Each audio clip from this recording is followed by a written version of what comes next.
The Lions, on the eve of the draft, man, they locked down some major pieces. Amon-Ra St. Brown signs a 4-year deal worth $120 million, $77 million guaranteed. Most money guaranteed for a receiver in NFL history, actually, is what this is saying on ESPN here. And then hours later, they signed all-pro tackle Penei Sewell to the largest contract ever given to an offensive lineman. That's 4 years, $112. That includes $85 million guaranteed.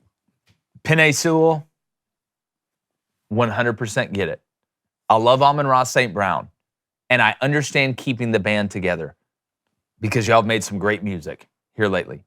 Are we worried a little bit about the injury history of Amon-Ra? Because he's a littler guy, right? He's been beat up a decent amount. Not saying he hasn't played a lot, but I can totally justified in paying him out. I get that.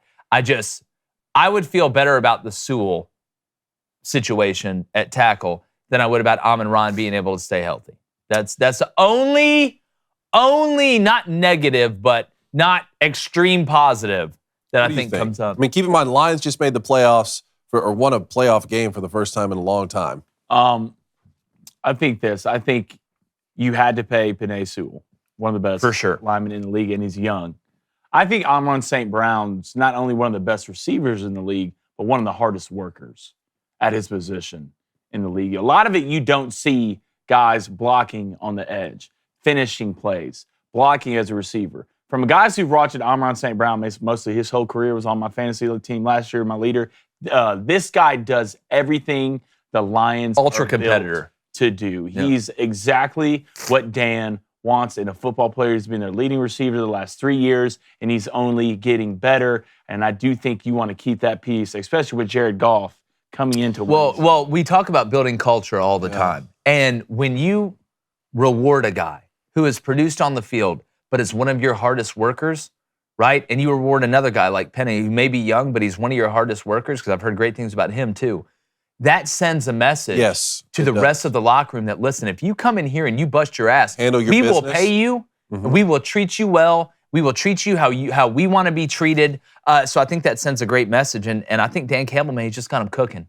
I hope a player like Jameson Williams on that team, who has all the same potential, is noticing that and saying, man, if I can get right and really perform in the league and handle my business with this organization, I can get treated that same way. Now, Amon-Ra St. Brown will be 29 when this deal ends, so he still won't even be 30.